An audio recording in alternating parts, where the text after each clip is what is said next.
Hi friends, welcome to south with north cooking. இன்றைக்கி நம்ம chicken biryani செய்ய போகிறோம். 1 கிலோ அரிசியும் 1 கிலோ சிக்கனும் வச்சு சூப்பராக பாத்திரத்திலே அடி பிடிக்காமல் சுவையான ஒரு சிக்கன் பிரியாணி செய்யலாம் வாங்க. அதுக்கு 1 கிலோ பாஸ்மதி ரைஸ் எடுத்திருக்கேன்.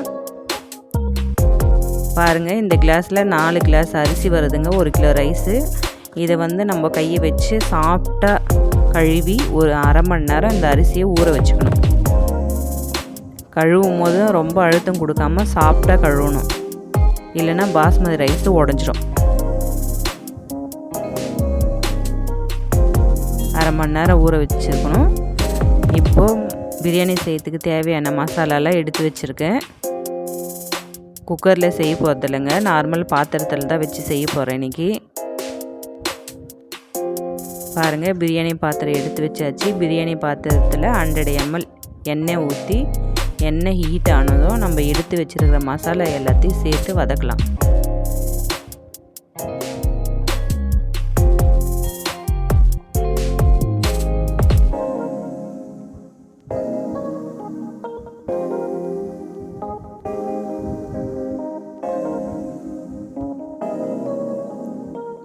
இப்போ கொஞ்சம் பச்சை மிளகாவும் ஒரு 400 கிராம் வெங்காயம் எடுத்து வச்சுருக்கேன். அந்த வெங்காயத்தையும் சேர்த்து வெங்காயம் கோல்டன் ப்ரௌன் வர வரையிலும் நல்லா வதக்கி விடணும்.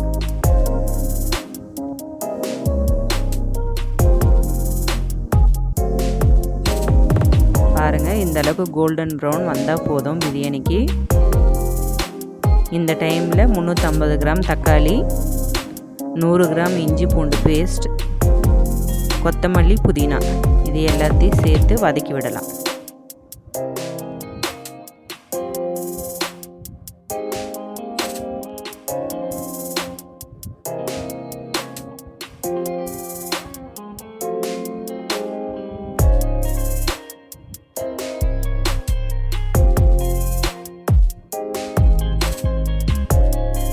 இந்த மசாலா நல்லா வதங்கி வரத்துக்கு கொஞ்சமாக உப்பு சேர்த்து வதக்கி விடலாம்.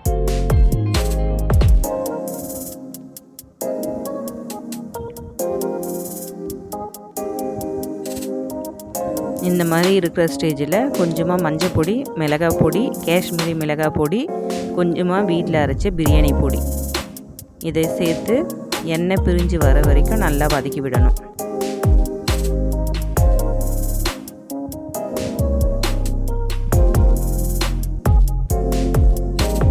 இது வதங்கி வரதுக்குள்ளே 1 கிலோ சிக்கனில் மஞ்சள் பொடி போட்டு சிக்கனை நல்லா கழுவி எடுத்துக்கலாம். எப்பயுமே சிக்கன் கழுவும் போது கொஞ்சம் மஞ்சள் பொடி சேர்த்துக்கோங்க.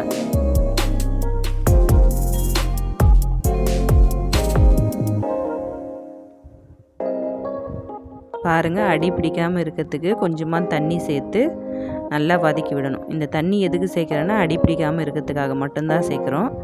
அதனால் கொஞ்சம் கொஞ்சமாக தண்ணி சேர்த்து எண்ணெய் பிரிஞ்சு வர வரைக்கும் இந்த மசாலாவை நம்ம வதக்கி விடலாம். இந்த மாதிரி எண்ணெய் பிரிஞ்சு வரும்போது பிரியாணிக்கு தேவையான உப்பு சேர்த்துக்கலாம்.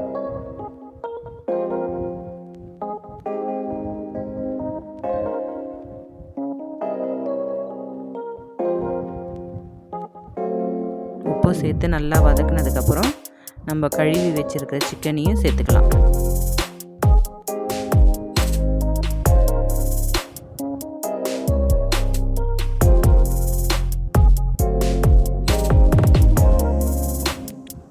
சிக்கனை சேர்த்ததுக்கப்புறம் மசாலாவும் சிக்கனும் நல்லா மிக்ஸ் பண்ணுங்கள். ரெண்டுத்தையும் நல்லா வதக்கி விட்டு ஒரு 5 நிமிஷம் இந்த மாதிரி வேக விடுங்க. இப்போ 4 கிளாஸ் அரிசிக்கு 6 கிளாஸ் தண்ணி சேர்க்குறேன். 1 கிளாஸுக்கு 1.5 கிளாஸ் அந்த மாதிரி தண்ணி சேர்த்துருக்கேன்.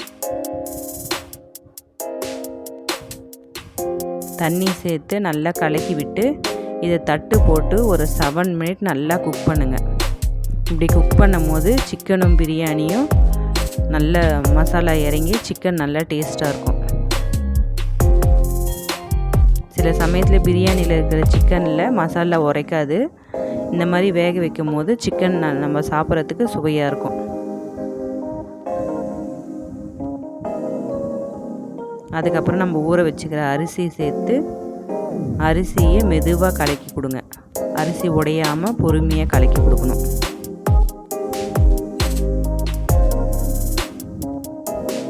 தட்டு மூடி ஒரு 5 க்ரீன் சில்லி, இது வெறும் காரத்துக்காக மட்டும்தாங்க சேர்க்குறேன்.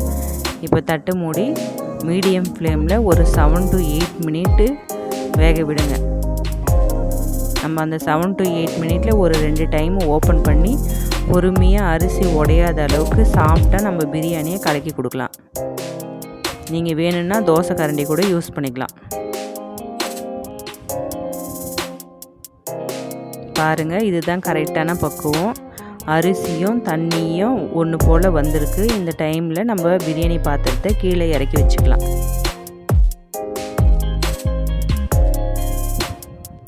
பிரியாணி பாத்திரத்தை கீழே இறக்கியாச்சு. ஸ்டவ்வில் ஒரு பழைய தவாவை வச்சு தவாவை நல்லா ஹீட் பண்ணிக்கோங்க.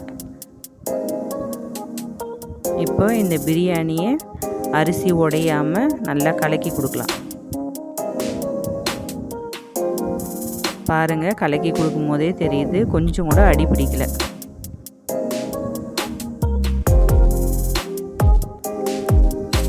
தோசை கரண்டி வச்சு சென்டரில் இருக்கிற அரிசியும் கலக்கி கொடுக்கலாம்.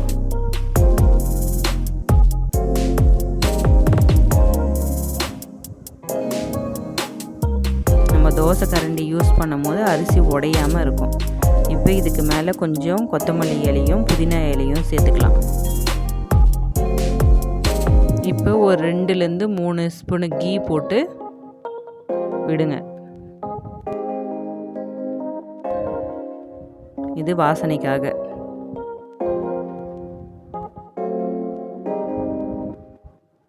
இப்போ தட்டு போட்டு மூடிடலாம். தவா பாருங்கள் நல்லா ஹீட் ஆகிடுச்சு.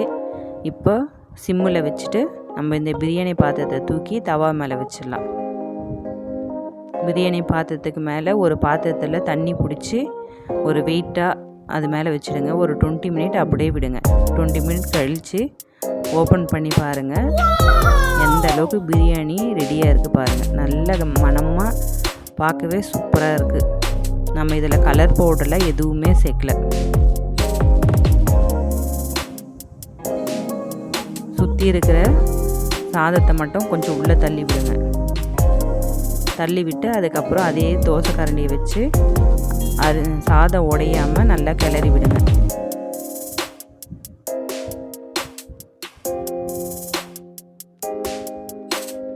நம்ம இந்த பிரியாணிக்கு தயிர் கூட சேர்க்கலைங்க. எவ்வளோ சூப்பராக வந்திருக்கு பாருங்கள். அரிசி உடையில் சிக்கன் நல்லா வெந்திருக்கு, சூப்பராக வந்திருக்கு பாருங்கள். இதோட ஆனியன் ரைதாவும் புதினா ரைதாவும் சைட் டிஷ்ஷாக வச்சுருக்கேன். சூப்பராக இருக்கும். இந்த 2 காம்பினேஷனோட இந்த பிரியாணியை சாப்பிடும்போது நீங்களும் ட்ரை பண்ணி பாருங்கள். எங்கள் சேனல் பிடிச்சிருந்தா, எங்கள் வீடியோ பிடிச்சிருந்தா லைக் பண்ணுங்கள், ஷேர் பண்ணுங்கள், சப்ஸ்கிரைப் பண்ணுங்கள்.